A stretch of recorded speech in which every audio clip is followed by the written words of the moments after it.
Pemerintah menetapkan target pertumbuhan ekonomi Indonesia untuk tahun 2017 ini sebesar 5,1%. Perkuatan ekonomi dalam negeri pun menjadi salah satu fokus pemerintah, termasuk menggenjot belanja infrastruktur dan juga mendorong deregulasi di daerah. Namun perekonomian Indonesia masih dibayangi oleh ketidakpastian ekonomi global. Nah, Insight kali ini akan mengulas tentang proyeksi pertumbuhan ekonomi Indonesia untuk tahun 2017, termasuk peluang serta tantangannya. Bersama saya, Desi Anwar.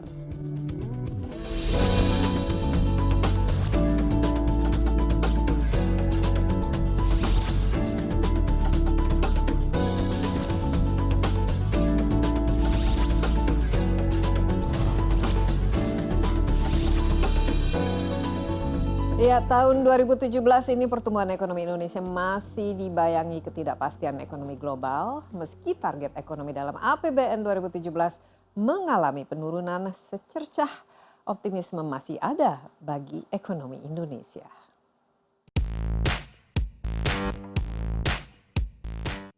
Target pertumbuhan ekonomi Indonesia tahun 2017 sebesar 5,1% atau hampir setara dengan capaian tahun 2016. Ekonomi Indonesia tahun 2017 masih akan bergantung pada sektor konsumsi rumah tangga, perbaikan realisasi investasi, perbaikan sektor fiskal, dan juga peranan kredit perbankan yang masih lemah penyerapannya.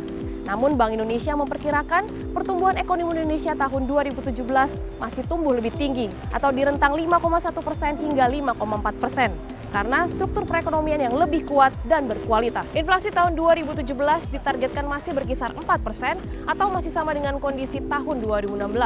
Selama ini tekanan inflasi lebih banyak dipengaruhi oleh gangguan pasokan dan distribusi pangan, termasuk kebijakan strategis pemerintah administered prices. Namun Bank Indonesia mengkhawatirkan laju inflasi tahun depan bakalan naik akibat anomali iklim yang bakal berdampak pada kenaikan harga kebutuhan pokok. Tak hanya itu, kenaikan tarif listrik 900 watt bakal naik tahun depan diperkirakan bisa berdampak kepada kenaikan harga bahan pangan. Target nilai tukar pemerintah tahun 2017 sebesar Rp13.300 per dolar Amerika Serikat atau lebih rendah dibandingkan tahun 2016 sebesar Rp13.500 per dolar Amerika Serikat. Meski diproyeksi lebih rendah, tekanan rupiah akan berasal dari rendahnya pendalaman pasar keuangan domestik, ketergantungan pada falas, kinerja ekspor-impor, dan minimnya aliran devisa hasil ekspor. Tak hanya itu, pergerakan nilai tukar juga masih akan dibayangi oleh ketidakpastian ekonomi global, terutama pasca Brexit, pemilu Amerika Serikat, dan rebalancing ekonomi Tiongkok. Target lifting minyak tahun 2017 ditetapkan sebesar 815.000 barel per hari atau turun dibandingkan target tahun 2016 sebesar 820.000 barel per hari, di mana pemerintah mengklaim target tersebut sudah tercapai di akhir tahun 2016. Selain itu, keputusan negara-negara pengekspor minyak dalam OPEC yang akan memangkas produksinya sebesar 1,2 juta barel tidak membuat pemerintah Indonesia bergeming, di mana asumsi minyak atau ICP masih ditetapkan sebesar $45 per barrel. Pemerintah menargetkan tingkat pengangguran terbuka atau TPT pada tahun 2017 ada di rentang 5,3 hingga 5,6%. Meskipun pemerintah mengklaim angka pengangguran pada 2016 adalah yang terendah, yakni 5,5%. Pemerintah akan fokus mendorong pendidikan vokasi agar mendapatkan tenaga kerja yang terampil dan terlatih serta siap kerja untuk memenuhi kebutuhan industri. Tetapi, investasi khususnya di industri padat karya perlu direalisasikan. Sukses program amnesti pajak telah memberikan kepercayaan kepada investor dan dunia usaha, memberikan ruang fiskal yang lebih baik untuk belanja infrastruktur yang lebih agresif.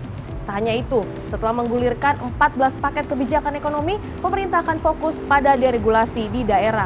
Secara keseluruhan, perekonomian Indonesia akan semakin menjanjikan di tahun depan dan semakin membaik. Desi Aritonang, Jakarta. Iya, pemerintah memang telah menetapkan target pertumbuhan ekonomi Indonesia 5,1%. Lalu apa saja strategi pemerintah untuk dapat menjaga pertumbuhan ekonomi sesuai target di tengah kondisi ketidakpastian ekonomi global? Berikut cuplikan perbincangan saya bersama Menteri Keuangan Sri Mulyani Indrawati. Nah, bicara mengenai belanja, ini mau lihat di dalam lebih kerangka ke economic outlook ke depan, apalagi ya nanti tahun 2017, apalagi dengan ada Donald Trump yang nanti mungkin ada konstelasi baru lah, di mana aliansi-aliansi seperti ya TPP, forget it lah, mungkin nanti perang dagang dan lain sebagainya. Nah, Indonesia sendiri, Bu Ani tadi bicara mengenai middle income trap, ya.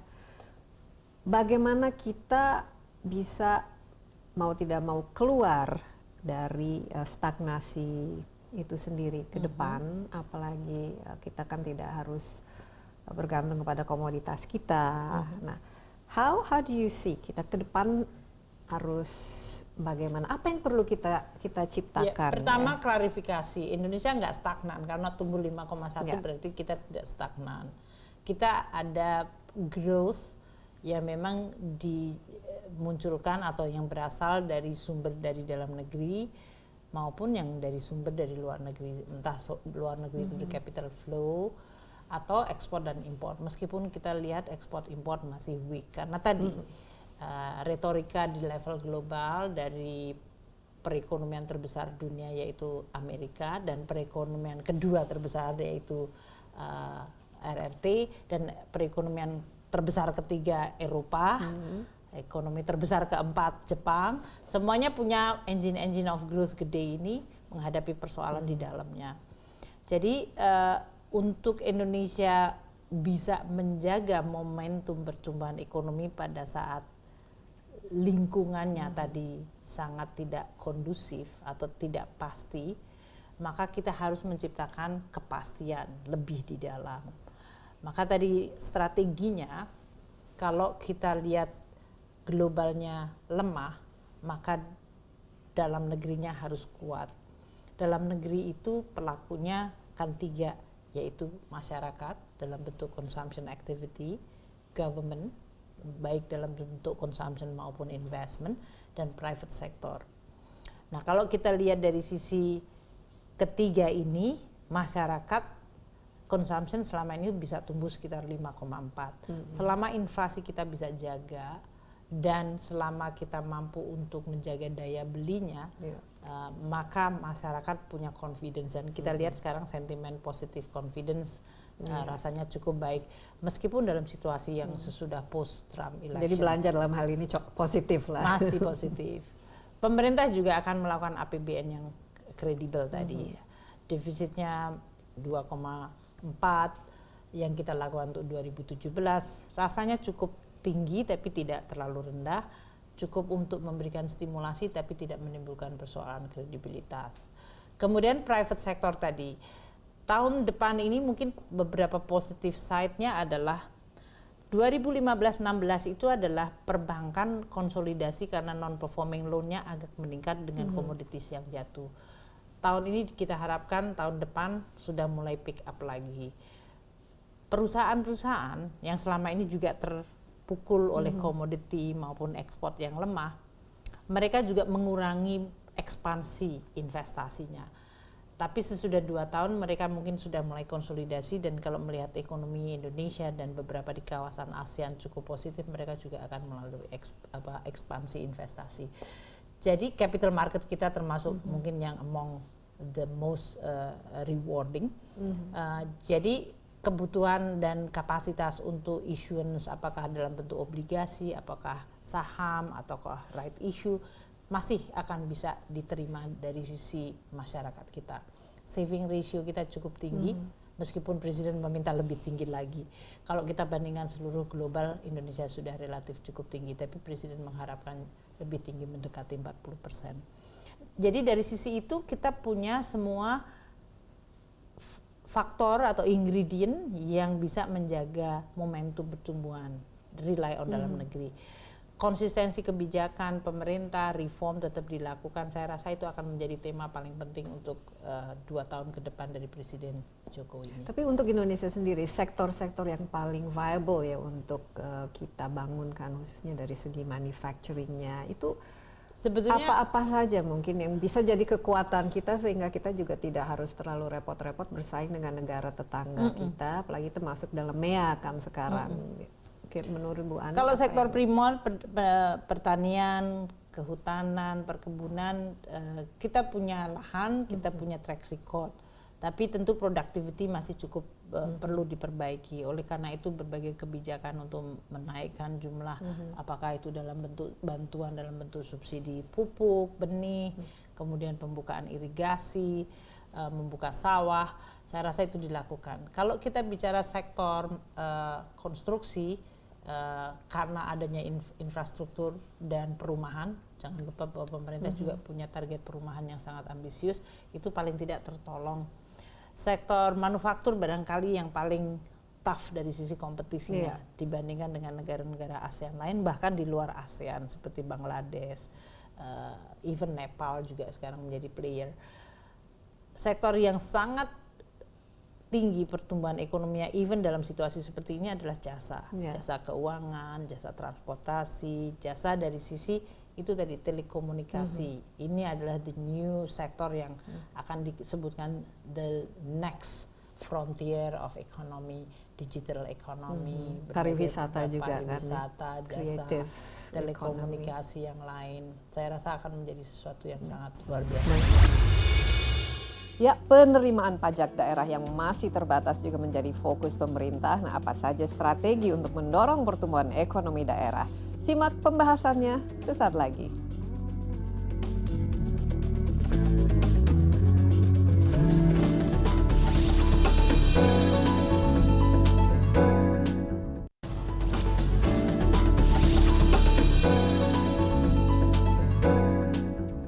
Ya, kembali bersama Insa dan kita masih mengulas mengenai proyeksi ekonomi Indonesia tahun 2017 ini. Perekonomian daerah juga tentunya menjadi fokus pemerintah. Nah, dalam APBN 2017, pemerintah mengalokasikan 764,9 triliun rupiah untuk belanja transfer ke daerah dan juga dana desa.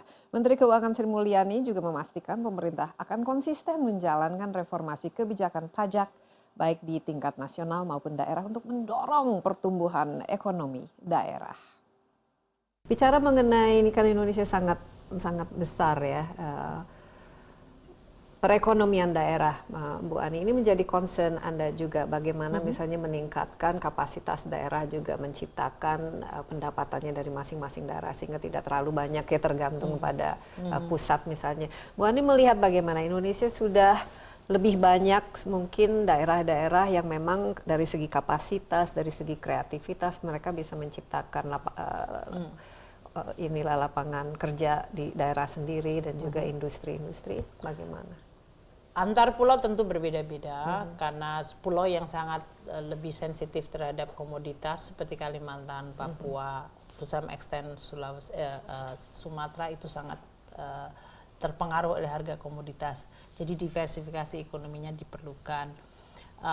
Sulawesi adalah yang paling healthy dan growth-nya tinggi. Tentu Bali, Maluku is a different thing, dan Jawa selalu ini sebagai backbone karena dia lebih diversify dari sisi ekonominya.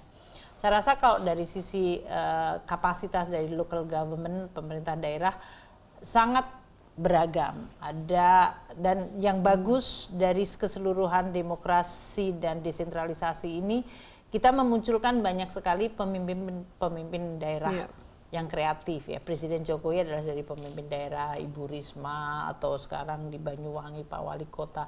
Beberapa tempat itu memunculkan ide dari local leaders yang dipilih masyarakat dan mereka betul-betul reform, ambisius, dan mereka sangat memiliki leadership yang luar biasa. Saya rasa itu adalah suatu cerita baik karena kemudian dia bisa dicontoh meskipun ada saja provinsi atau kabupaten yang memang sangat capture dari elitnya itu luar biasa sangat besar yang kemudian mengurangi kemampuan mereka untuk menjadi kreatif.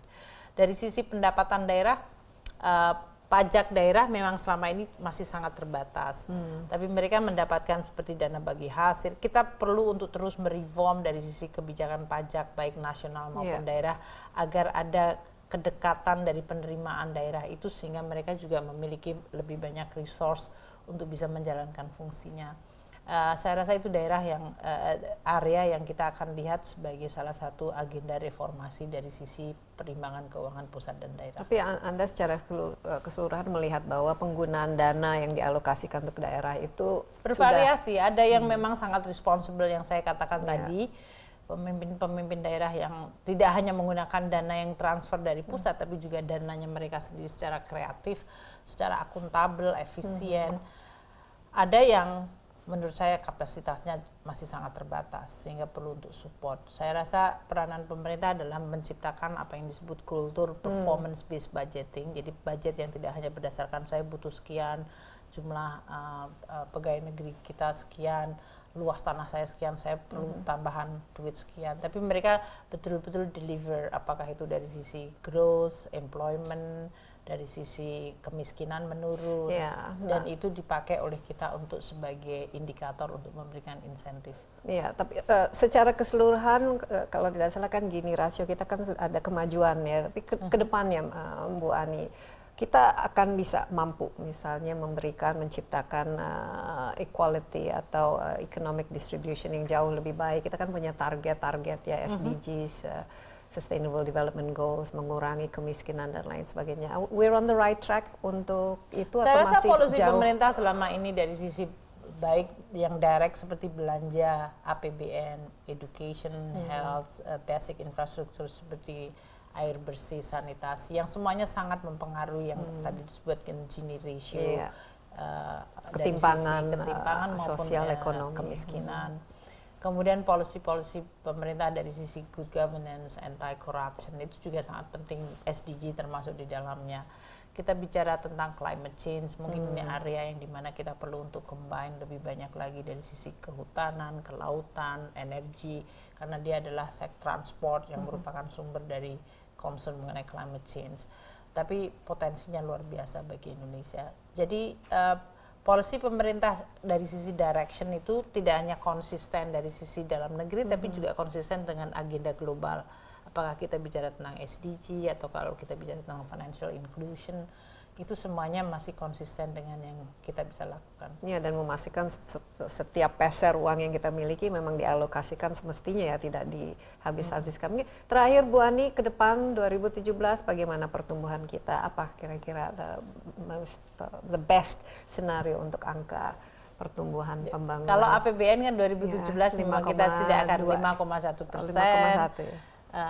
Inflasi kita masih akan terjadi. Saya rasa persoalan untuk 2017 lebih kepada tadi bagaimana pemerintah akan menjaga konsistensi policy dan menggunakan resource-nya untuk tadi menciptakan perkuatan dari sisi domestic factor-nya pada saat kita mengantisipasi bahwa environment globalnya akan masih menimbulkan risiko.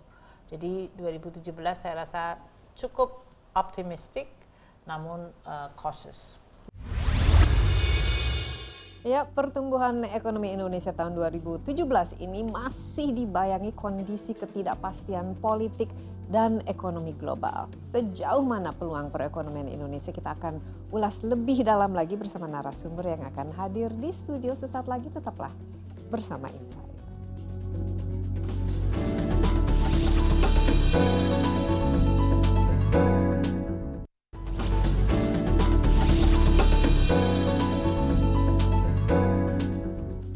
Ya, kembali dalam Insight. Pelemahan ekonomi global menyebabkan turunnya nilai perdagangan internasional yang berdampak juga pada lambatnya pertumbuhan ekonomi Indonesia. Nah, di tengah ketidakpastian politik dan ekonomi global ini, Indonesia tentu harus bekerja keras ya, menggenjot perekonomian dan pembangunan, dan juga tentu pemerataan kesejahteraan. Nah, bagaimana peluang perekonomian Indonesia ke depan?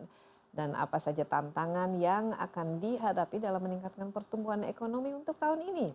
Kita akan membahasnya bersama seorang guru besar tamu Australia National University, Hatip Basri, dan tentu saja tidak asing lagi bagi kita ya, Pak Mas Dede. Apa kabar? Dulu bagian dari pemerintahan Indonesia juga sebagai pembuat kebijakan, tapi sekarang tampaknya sudah kembali sebagai pengamat dan juga sebagai seorang akademisi. Ini enaknya di mana, ngomong-ngomong Dede? Lebih sebagai seorang pengamat yang mengobservasi atau kalau suruh pilih, kalau suruh pilih lebih enak di luar pastinya, karena lebih bebas pastinya. Iya, dan ini juga ya bisa mengamatinya dengan jauh lebih objektif. Nah, Bung Dede, kita lihat ya kalau tahun 2016 ini kan tantangan kan cukup berat ya.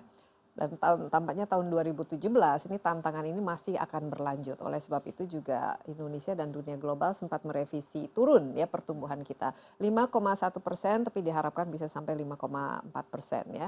Menurut Bung Dede, angka-angka proyeksi target untuk tahun 2017 ini bagaimana? Ini terlalu optimistis atau sebenarnya kita banyak peluang yang kita bisa dapatkan?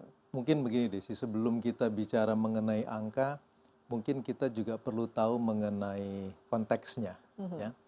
Ada sesuatu yang membedakan antara situasi saat ini dengan apa yang terjadi 2-3 tahun lalu. Ya. Saya kira dunia saat ini memasuki satu pola yang disebut sebagai new normal. Ya, karena harga komoditi yang tinggi itu sudah tidak lagi bersama negara-negara berkembang. Harga minyak yang tinggi sudah tidak lagi bersama negara berkembang. The Fed itu mulai melakukan kebijakan untuk menaikkan bunga, ya. Kemudian juga situasi di Eropa itu juga masih sulit, di Jepang juga masih sulit, dan yang lebih penting lagi sebetulnya Cina masuk kepada new normal. Dalam kondisi seperti ini sebetulnya kita tidak bisa lagi menggunakan patokan yang ada di masa lalu. Makanya saya selalu katakan 5% untuk negara berkembang itu sudah cukup baik. Nah, karena itu kita harus taruh Indonesia juga di dalam konteks ini, ya. Karena kalau tanpa itu maka kita akan membuat seolah-olah Indonesia itu terlepas dari apa yang terjadi di dalam situasi global. Saya melihat, nah sekarang kembali mengenai angka, apakah 5,1% atau 5-5,4 itu masuk akal atau tidak? Mungkin kita mesti melihatnya begini. China itu akan menjadi faktor penting buat kita karena dia masih mengalami perlambatan pertumbuhan ekonomi. Amerika dengan kenaikan bunga Fed itu akan membuat negara-negara berkembang mengalami tekanan, sehingga mau tidak mau Bank Indonesia itu tidak punya ruang banyak untuk menurunkan bunga lagi, sehingga bunga mungkin akan naik. Di sisi lain, satu-satunya ruang yang kita bisa harapkan itu adalah fiskal. Ya. Tetapi kalau kita lihat dari hasil penerimaan pajak 2016, ya, walaupun dengan tax amnesty, overall pajak kita hanya meningkat 4%. Padahal pertumbuhan ekonomi nominal itu 5 ditambah inflasi 3 itu sekitar 8%. Mestinya pajak bisa tumbuh 8%. Artinya di tengah situasi seperti ini penerimaan pajak pun agak sulit diharapkan. Berarti ruang untuk ekspansi fiskal di 2017 juga terbatas. Jadi ekspor agak sulit, investmentnya sulit, ruang untuk fiskalnya terbatas. Satu-satu harapan adalah konsumsi rumah tangga. Dengan gambaran seperti ini, saya kok melihat bahwa angka 5,1% yang disampaikan oleh pemerintah itu adalah angka yang realistis, ya, karena rasanya sulit sekali untuk berharap pertumbuhan ekonomi bisa sampai di atas 5,5%. Ya, walaupun kita sebenarnya butuh lebih itu ya untuk menciptakan lapangan kerja. Ini ada hal yang menarik karena tahun lalu dan sampai tahun 2017 ini kan tax amnesty itu diharapkan untuk ya bukan saja lebih untuk inilah mengisi lobang-lobang dari APBN yang semakin lama semakin susut kan, apalagi sekarang juga daerah juga menuntut untuk mendapatkan transfer dari pemerintah pusat. Nah, kira-kira terus terang Bung Dede, ini tax amnesty program ini bagaimana Anda menilainya? Karena setelah yang pertama itu kan cukup sukses, tapi gaungnya yang bagian kedua dan mungkin nanti bagian ketiga itu tampaknya kurang kurang bergairah ya. Apa yang Anda lihat? Sebetulnya mungkin penjelasannya begini. Kalau buat masyarakat yang asetnya, hartanya kecil, kenaikan dari 2% ke 3% itu kecil. Tapi kalau kita bicara mereka yang harus bayar pajak tebusan 100 miliar, dari 2%, 200 miliar, jadi 300 miliar, itu kenaikannya 100 miliar. Jadi saya kira yang besar-besar itu sudah melakukan di periode pertama. Sehingga praktis di periode kedua dan ketiga itu mungkin yang kecil-kecil karena rate-nya jauh lebih tinggi. Tapi satu hal yang mungkin saya perlu sampaikan di sini begini. Yang menarik untuk dilihat adalah tax amnesty dari segi tebusan itu angkanya cukup fantastis, ya, 107 triliun. Itu cukup fantastis. Tapi dari segi repatriasinya hanya 140, tapi bukan hanya itu. Dari total penerimaan pajak tidak meningkat banyak. Ya, aneh sebetulnya karena tax amnestinya berhasil, tetapi total penerimaan pajak kita itu tidak meningkat. Jadi apa yang terjadi? Apa yang terjadi adalah kalau orang ikut tax amnesty, dia bayar 2%. Kalau tidak ikut tax amnesty, dia bayar 25%. Yang terjadi adalah orang ikut tax amnesty untuk menghindari rate yang 25%. Sehingga keberhasilan tax amnesty terjadi at the expense dari normal tax. Sehingga total tax revenue-nya hanya tumbuh dari 4%. Karena itu, saya melihat ke depan yang paling penting adalah apakah tax amnesty ini berhasil untuk meningkatkan tax base kita. Ya, sekarang ada 500.000 pembayar pajak. Ya, kita masih tax compliance-nya kalau tidak salah di bawah 11%. Betul. Ya. Jadi kalau tax base-nya bisa diperluas, maka mungkin harapannya 2017 itu penerimaan pajaknya naik. Tetapi kalau dari angka yang lalu, ketika periode pertama, itu tambahan pembayar pajak barunya hanya sekitar 20.000. Ya. Iya, mungkin ini harus yang lebih digenjot lagi. Betul. Dan reformasi perpajakan ini juga harus betul-betul diimplementasi ya, Dede. Saya kira kuncinya adalah di situ ya. Apakah nanti reform di dalam pajaknya bisa dilakukan untuk memperluas basis pajaknya. Nah, menurut Anda langkah-langkah yang dilakukan oleh Menteri Keuangan kita kembali Bu Sri Mulyani ini bagaimana? Bagus, baik dan memberikan sinyal yang saya kira positif. Oke, satu hal penting ya, ini juga terkait dengan apa yang terjadi. Saya kira beberapa bulan lalu ketika ada aparat pajak yang ditangkap oleh KPK ya. Saya kira ini adalah satu hal yang penting karena di satu sisi pembayar pajak itu bersedia untuk membayar pajak kalau trust-nya ada. Jadi saya kira reform itu juga harus dimulai bukan hanya dari revenue collection menuntut orang untuk bayar, tetapi juga untuk melakukan memberikan kepercayaan bahwa uang yang dibayar itu digunakan dengan baik. Dan ini saya kalau nggak salah ada sekitar 2 minggu lalu di mana Menteri Keuangan itu melaunch tim reformasi pajak ya. Dan saya berharap bahwa ini juga dilakukan bukan hanya untuk revenue collection, tetapi juga how to build trust ya dari taxpayer sehingga orang kemudian merasa ya memang saya bayar pajak itu ada manfaatnya, uangnya nggak dipakai hanya untuk korupsi gitu. Iya, dan kita lihat sosok Sri Mulyani adalah seorang yang memang dianggap cukup tegas ya, khususnya dalam melakukan punya track record untuk itu. Punya track record dan juga memang punya komitmen untuk melakukannya. Ada beberapa kebijakan, paket kebijakan yang sudah dikeluarkan, kalau tidak salah sekarang sudah nomor 14 ya, saya juga udah cukup banyak. Nah, menurut Anda setelah 2 tahun ya dijalankan, apa yang bisa kita pelajari dari paket-paket kebijakan ini? Apakah cukup untuk menggairahkan khususnya kalangan usaha untuk jauh lebih ya tertarik, apakah itu menanamkan modalnya atau membuka bisnis dan juga memudahkan iklim usaha di Indonesia? Saya kira ada 2 hal di sini ya. Yang pertama kita harus melihat, kalau ditanya apakah paketnya baik, jawaban saya iya.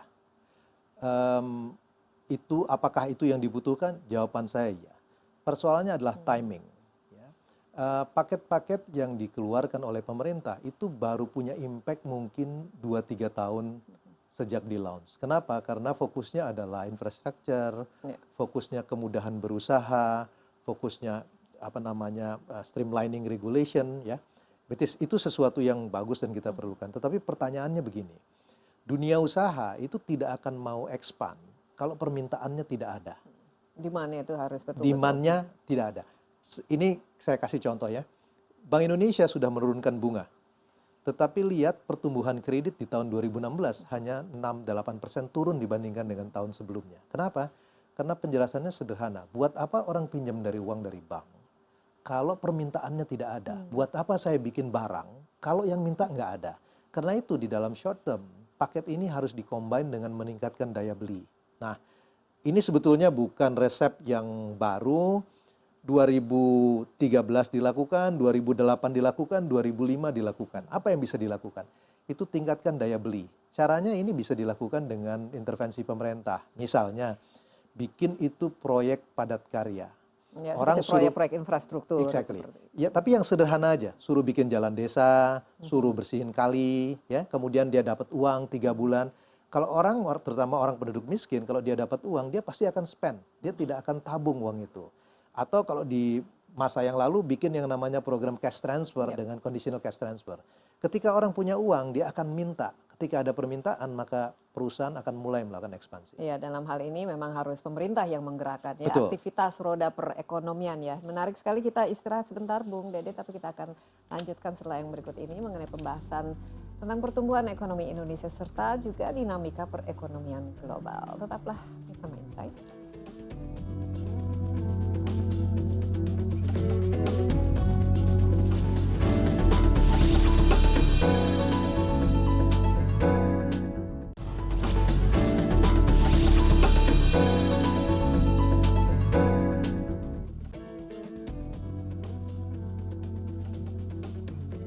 Ya, kita lanjutkan pembahasan mengenai pertumbuhan ekonomi Indonesia dan saya masih ditemani oleh Guru Besar Tamu Australia National University ANU Dede Hatip Basri. Bung Dede, kalau kita tadi sebutkan ya, pemerintah perlu istilahnya menciptakan aktivitas perekonomian kalau bisa dalam skala yang sangat besar karena ini akan menciptakan perputarannya uang sehingga masyarakat juga pendapatannya bertambah. Oleh sebab itu belanjanya juga bertambah sehingga meningkatkan demand. Nah, untuk infrastruktur ini salah satu yang pemerintahan Jokowi betul-betul ingin menerapkan ya, dan jumlah untuk belanja infrastruktur juga ditingkatkan. Tapi implementasinya setelah 2 tahun ya, kira-kira bagaimana dan apa yang kita harapkan ya tahun ini dalam pembangunan infrastruktur itu sendiri? Oke. Yang penting mungkin kita pahami adalah problema apa di dalam infrastruktur ya. Banyak orang yang menganggap bahwa isu utamanya itu adalah financing. Itu sebagian betul. Tetapi sebetulnya problem utama di dalam infrastruktur kita itu adalah pengadaan lahan. Ya, Ya, itu yang itu pembebasan lahan. pembebasan itu lahan. susah. Itu banyak sekali sebetulnya investor yang mau taruh uang. Karena infrastruktur di Indonesia itu menguntungkan ya. Demand-nya tinggi, kualitas yang ada sekarang itu relatif buruk, sehingga kalau buat infrastruktur itu mesti laku. Tetapi pertanyaannya adalah pembebasan lahan ini prosesnya seperti apa? Dan ini selalu makan waktu. Ya, selalu makan waktu. Bisa saya ambil contoh misalnya salah satu power plant di Jawa Tengah. Itu it cost us hampir 10 tahun hanya untuk pembebasan lahan. Kalau mau bikin jalan, apakah itu tol atau jalan mobil, ya kendaraan, itu pembebasan lahan jadi. Nah, untungnya itu ada satu undang-undang yang sudah di-approve, disetujui tahun 2012 ya, 2012, dan itu butuh waktu penyesuaian sekitar 2 tahun sehingga fully enacted itu 2015. Di mana kalau ada dispute mengenai land price bisa disettle melalui pengadilan. Ini akan membantu mempercepat. Tetapi sekali lagi soal pembebasan lahan ini adalah isu yang kita harus address pertama ya. Kemudian yang kedua tentu berkaitan dengan regulasi. Pemerintah betul melakukan deregulasi, tapi sayangnya banyak obstacles atau hambatan berkaitan regulasi itu bukan ada di pemerintah pusat, tapi adanya di pemerintah daerah. Ya. Dan pemerintah daerah itu di luar kontrol pemerintah pusat. Jadi Anda sendiri melihat kualitas pembelanjaan di daerah itu seperti apa? Kita spend 200 triliun, uangnya ada di daerah dan pemerintah pusat nggak bisa kontrol karena mereka sekali uang itu sudah ditransfer, ya, mereka itu terserah bupatinya ada mau hak bikin mereka. apa. Jadi sebetulnya desain mekanisme yang dibutuhkan itu ya harus ada. Kalau uang juga sudah dikasih, kontrol apa yang tetap bisa dilakukan? Apakah kalau nggak didisburse uangnya ditahan dulu? Mekanisme seperti itu. Karena kalau tidak, kemarin pemerintah pusat mengalami persoalan karena apa namanya? Di dalam budget kekurangan, sementara uang di pemerintah daerah itu cukup banyak. Saya ambil contoh lagi dana desa. Dana desa itu jumlahnya besar sekali. Tapi sekali uang itu ditaruh di desa, terus mau dibikin kontrolnya seperti apa? Padahal yang tadi saya katakan misalnya proyek padat karya, itu sepenuhnya bisa dilakukan melalui dana desa. Jadi isunya bukan uang, tetapi bagaimana implementasi di lapangan di dalam proyek itu. Dan ya kontrol terhadap penggunaan budget itu sendiri. Walaupun terus terang kita melihat ada beberapa daerah yang baik ya dalam pengelolaannya sehingga bahkan pertumbuhannya juga melebihi misalnya daripada Jakarta, misalnya dari segi besarannya. Ini menarik mengenai dana desa itu sendiri ya, karena salah satu yang saya lihat Presiden Jokowi inginkan itu adalah menurunkan gini rasio kita ya. Kita ingin supaya Indonesia itu bukan saja tumbuh tapi juga pemerataan dengan pertumbuhan dengan kualitas yang inklusif, yang lebih adil lah istilahnya. Apa kira-kira yang masih perlu dilakukan nih untuk mengimplementasikan ya pengurangan kemiskinan dan juga pemerataan? Saya bicara dari dana desa dulu ya. Saya kira semua orang itu sepakat dengan gambar besarnya. Kalau uang ditaruh ke desa, itu akan ada proyek yang bisa dijalan memberikan income buat orang di desa. Tetapi persoalannya adalah dalam implementasi. Saya ambil contoh misalnya begini. Orang-orang di desa itu tidak pernah punya pengalaman untuk pegang uang 1 miliar. They don't know how to do bookkeeping, dia nggak tahu bagaimana caranya harus nyimpan resip. At the end of the day, audit BPK datang, nggak ditemukan bukti-bukti pengeluaran, mereka kemudian disalahkan kasus korupsi. Akibatnya apa? Orang takut untuk spend uang. Ini yang terjadi dengan bos dulu. Jadi sebetulnya butuh waktu untuk ini bisa diimplementasikan. Dan harus ada fasilitator yang membantu, Persis. selalu mendampingi. Dulu itu dilakukan melalui PNPM, di mana fasilitatornya ada, diajarkan untuk governance-nya. Nah sekarang PNPM-nya tidak ada, diserahkan kepada desa. Bayangkan Desi, ada 73.000 desa di Indonesia dan mereka harus bikin proposal. Siapa yang mau periksa proposal sebanyak 73.000? Ya? Dan itu siapa yang mau periksa? Jadi uangnya diberikan tetapi they don't know how to spend the money. Mereka karena mereka tidak punya kapasitas, bukan karena intensinya buruk. Mereka juga takut kalau kemudian karena persoalan administrasi jadi masuk kasus korupsi. Jadi butuh waktu sebelum kapasitas ini terjadi. Padahal idenya baik. Karena itu saya katakan adalah mungkin training dalam proses ini itu perlu dilakukan. Kemudian yang kedua, 80% dari penduduk Indonesia itu unbanked. Ya. Mereka itu bagaimana dia mau berusaha. Tidak punya kolateral. Tidak punya kolateral. Jadi salah satu, dan saya kira di dalam era seperti ini menjadi sangat penting, yang bisa menolong itu adalah digital technology. Dengan mobile banking, dengan internet banking, di mana bank itu tidak perlu dibuat secara fisik di sana, transaction cost-nya bisa jadi lebih kecil, dan ini bisa membantu. Ya, karena kalau orang di desa, buat apa orang bikin bank kalau pinjamannya hanya 100.000? Sekarang financial technology itu sudah bisa kita gunakan. Jadi financial technology itu akan membantu untuk mengurangi. Jadi kalau menurut saya, kita harus gunakan semua perangkat yang kita punya, mulai dari digital technology untuk financial inclusion, mulai dari regulasinya, training orangnya, karena pada akhirnya yang paling menentukan itu adalah human capital. Iya, saya lihat memang pemerintah kelihatannya udah mulai mengarah ke sana bahwa financial technology kita bisa pinjam, kita juga bisa meminjamkan dengan tanpa bertele-tele harus mengisi formulir, memiliki kolateral dan menjadi bankable atau tidak. Ini biasanya kan kalau ke bank kan agak ribet ya untuk mendapatkan kredit. Tapi saya lihat juga Presiden Jokowi mengatakan bahwa ya ingin membuat lebih banyak masyarakat atau rakyat bankable. Salah satunya memberikan semacam kolateral dalam bentuk sertifikat tanah. Jadi ada redistribusi dari tanah-tanah yang bisa disertifikatkan, khususnya untuk misalnya masyarakat adat atau rakyat yang selama ini tidak memiliki akses terhadap kredit. Termasuk juga mungkin ya itu membuat lebih mudah lagi bagi institusi-institusi memberikan mereka pinjaman. Menurut Anda bagaimana? Ini sebetulnya langkah yang baik tuh, ada seorang ekonom namanya Hernando de Soto. Dia kasih contoh yang mudah ya. Jadi kalau kita masuk ke pekarangan orang, itu kalau di luar itu yang suka jaga di pekarangan biasanya anjing. Anjing itu barking, gonggong. Jadi dia bilang bahwa anjing pun mengerti mengenai property right. Jadi kalau orang masuk, nah property right ini bisa digunakan sebagai kolateral. Jadi kalau orang dagang itu gerobaknya dijadikan kolateral. Jadi kalau pemerintah mau lakukan hal seperti ini, itu sangat baik. Karena esensinya mungkin begini Desi. Yang membuat orang miskin itu bukan karena mereka tidak punya barang, tetapi ketidakmampuan melakukan aktivitas membuat orang menjadi miskin.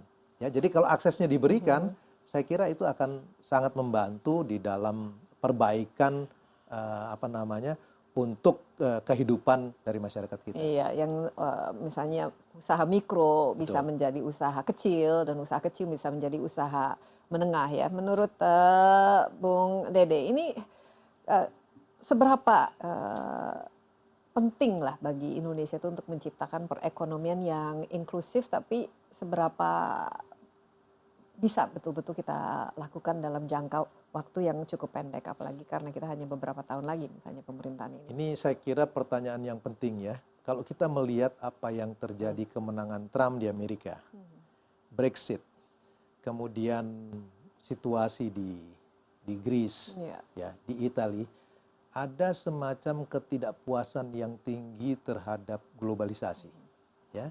Dan ini isu yang paling besar itu berkaitan dengan pembangunan yang sebetulnya tidak dirasakan oleh sebagian besar masyarakat. Gapnya antara yang sangat kaya itu semakin besar ya dengan yang Nah, ini miskin. isu inequality bukan hanya unik di Indonesia, ya. Dia terjadi di hampir semua negara di dunia, ya. Karena itu saya kira memang intervensi pemerintah di dalam rangka untuk mengurangi kesenjangan ini adalah langkah yang sangat penting. Nah, kembali lagi kalau ditanya caranya, saya pikir yang paling penting adalah memberikan akses, ya, akses terutama kesehatan dan pendidikan. Karena cara yang paling efektif untuk membuat orang keluar dari kemiskinan itu adalah pendidikan. Kalau orang dia sekolah, dia akan punya income yang lebih baik. Jadi penyediaan akses pendidikan itu harus yang utama. Kemudian akses kepada keuangan yang disebut sebagai financial inclusion, digital technology, kemudian juga kesehatan. Ya, jadi kalau kita fokus pada isu ini, saya kira baik. Dan ini sebetulnya di APBN langkah ke sana sudah ada, ya. Tinggal nanti detailnya di dalam proyek itu kita perlu bicara jauh lebih. Kuncinya implementasinya lah, persis. Istilahnya. Kita istirahat, tapi kita akan lanjutkan setelah yang berikut ini. Tetaplah bersama Insight.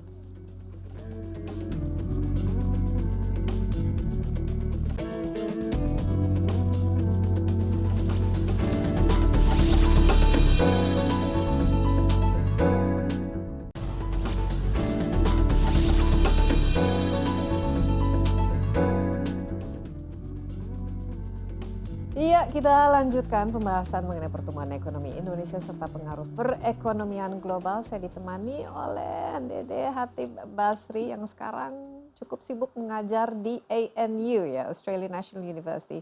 Menyenangkan, Bung Dede? Ya, menyenangkan. Kembali ke dunia akademik selalu menyenangkan. Apa yang diajarkan persisnya? Ekonomi Indonesia khususnya? Gini, sebetulnya bukan kelas tertentu, tapi Indonesia itu adalah case study yang menarik, ya. Bagaimana kita waktu itu selamat dari taper tantrum, juga contoh kasus yang menarik, how to do reform in a second best world, ya. Karena kalau orang mau lakukan reform itu seolah-olah berharap bahwa institusi politiknya beres. Indonesia itu kan kita jauh dari sempurna, tapi even at the given constraint apa yang tetap bisa dilakukan? Iya, dan kalau kita lihat ada krisis ekonomi global dari tahun 2008, Indonesia lumayan ya. Betul. Kita masih banyak belajar ya dari krisis yang kita alami pada tahun 98 misalnya. Nah, kita memang menginginkan pertumbuhan yang sangat baik. Saat ini targetnya 5,1%. Kalau dibanding dengan pertumbuhan di tempat lain ya kita masih syukur ya kita memiliki pertumbuhan itu. Apalagi kalau di China, saya masih ingat ya dulu ya Bung Dede, China tuh double digit, misalnya India sampai 8 atau 9. Sekarang katanya China mungkin 6% aja mungkin masih bisa dipertanyakan. Nah, tadi kita sempat membahas pentingnya pertumbuhan, tapi yang lebih penting lagi itu adalah kualitas dari pertumbuhan itu, di mana pemerataan, ya, pengurangan gap atau antara yang miskin sama yang kaya itu sekarang kan semakin lebar. Bukan saja di Indonesia, tapi di negara-negara barat termasuk Amerika Serikat dan juga Eropa. Anda sendiri melihat bagaimana dengan adanya Donald Trump dengan sangat ini proteksionis ya, yang keluar dari beliau, kebijakan-kebijakannya dan juga kebijakan Brexit, dan mungkin juga tahun ini beberapa negara di Uni Eropa akan lebih memilih untuk memproteksi dirinya ketimbang melakukan partnering dalam bentuk perdagangan global. Ini gejala yang mengkhawatirkan. Sebelum saya bicara mengenai Trump, ya, saya mau kasih sedikit observasi mengenai inequality yang terjadi di negara maju dengan Indonesia, ya. Kalau lihat anak muda di Amerika itu optimismenya terhadap masa depan mungkin tidak setinggi negara-negara yang punya demografik bonus seperti Indonesia. Kenapa? Karena mereka melihat bahwa dengan penduduk usia tua yang semakin tinggi, kesenjangan yang terjadi, itu harapan untuk lebih baik tidak terlalu banyak.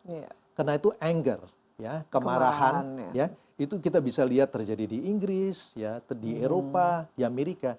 Tetapi harapan itu ada di Asia, Karena kalau kita lihat penduduk muda, terutama kalau Anda ngomong dengan mereka yang di startup, itu mereka bisa lihat masa depan yang jauh lebih baik. Jadi dalam hal itu saya masih cukup optimistik bahwa negara berkembang bisa punya kesempatan untuk memperbaiki inequality. Kita masih menjadi driver untuk growth ya, Betul, secara global. Jadi masih ada ruang di mana orang itu bisa punya income lebih baik. Sementara di Amerika situasinya terbalik. Iya. Nah, di dalam situasi ini Trump datang dengan sebuah agenda yang mungkin itu memang ditunggu banyak orang karena mereka melihat kekhawatiran terhadap situasi global sehingga isu dari proteksionisme itu menjadi isu yang populer tidak hanya di Amerika tetapi misalnya di Prancis kita lihat ya Le Pen menjadi sangat populer di Siapa Belanda. tahu dia nanti menang dalam Betul. pemilu Prancis ya tahun ini. Di Belanda juga, di Australia orang seperti Pauline Hanson ya itu juga jadi populer.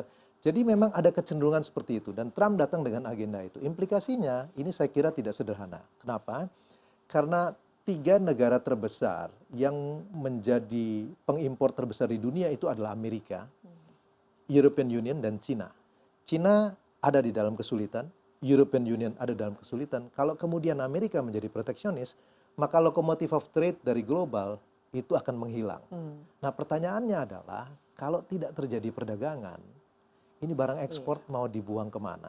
Ya, Cina mungkin akan kirim barangnya ke Indonesia sehingga barang akan masuk ke sini. Ini akan jadi dumping ground ya. Dumping ground dan tiap negara itu akan menjadi proteksionis. Kita tahu pengalaman tahun 30 dengan policy seperti ini yang terjadi adalah global growth menjadi shrinking. Itu satu. Kemudian yang kedua, Trump ingin memperbaiki ekonomi Amerika dengan fiscal expansion. Yang akan dia lakukan adalah dia akan cut pajak.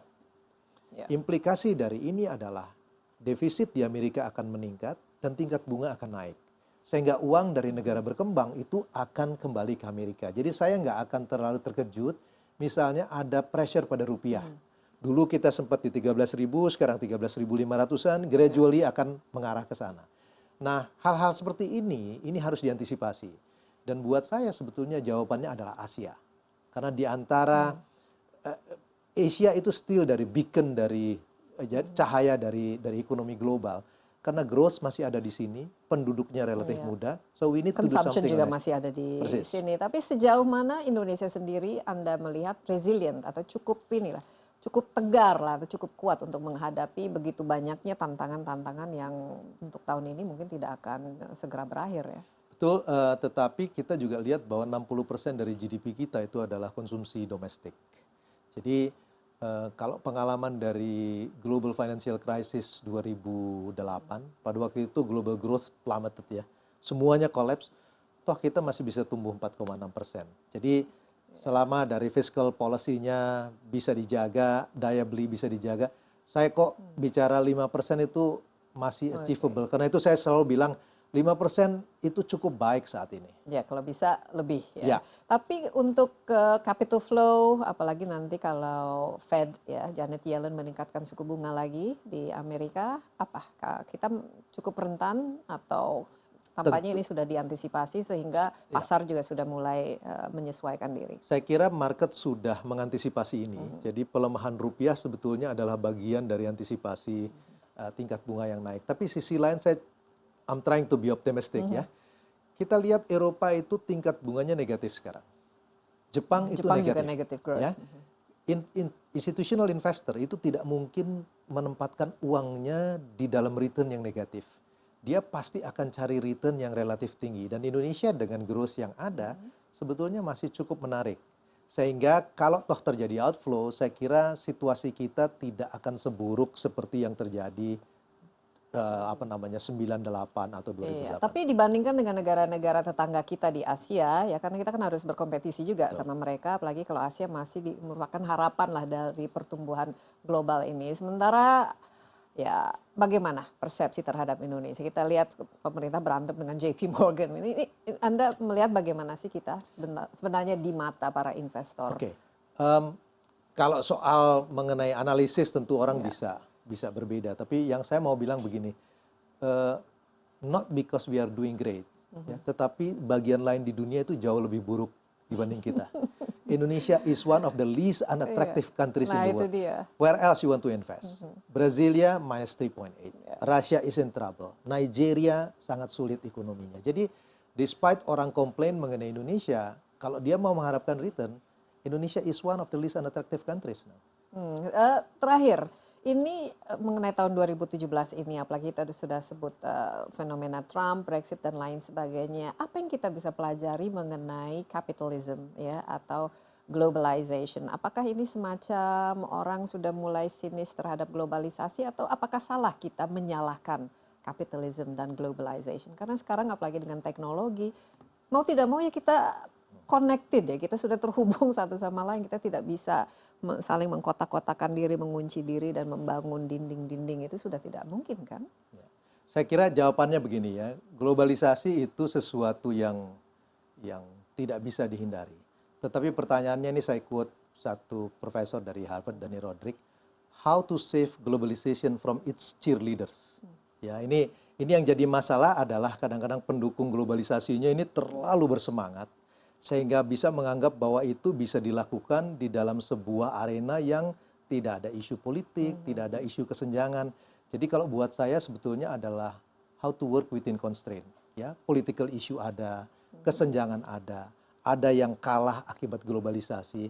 Bagaimana pemerintah bisa memberikan kompensasi dan menjaga mereka yang terkena dampak negatif dari globalisasi. At the end of the day, ya tetap peran negara itu dibutuhkan di dalam perlindungan basic needs, akses kesehatan, pendidikan, ya. Pada saat yang lain misalnya, memang isu-isu yang berkaitan dengan globalisasi, let the private sector work. Iya, dan pertumbuhan penting, tapi lebih penting lagi pertumbuhan yang inklusif. Kalau tidak akan terjadi backlash yang kita lihat selama ini ya, justru menciptakan pemimpin-pemimpin yang mungkin mereka tidak demokratis. Betul. Atau menciptakan iklim yang globalisasi atau perdagangan yang semakin berantem ya, bermusuhan bukan berintegrasi. Terima kasih banyak. Sama-sama ya. Selamat ini mengajar di ANU ya. Bagaimana murid-muridnya, mahasiswanya cemerlang-cemerlang? Anak-anak Indonesia pinter-pinter. Oke, iya. Memang perlambatan ekonomi global dan dinamika perekonomian dalam negeri membuat Indonesia membutuhkan waktu lebih lama ya untuk memacu pertumbuhan ekonomi ke tingkat yang lebih tinggi.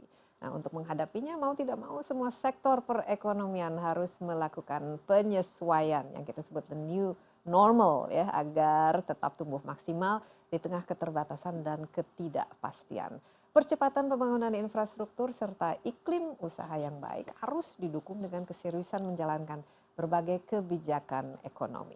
Pemerintah juga harus menetapkan target perekonomian yang realistis serta melakukan konsolidasi ekonomi untuk mengantisipasi berbagai situasi dan tentu saja untuk menciptakan pertumbuhan dan perekonomian kita yang inklusif ya. Nah, saksikan kembali Insight besok bersama saya Desi Anwar. Sampai jumpa dan bye-bye.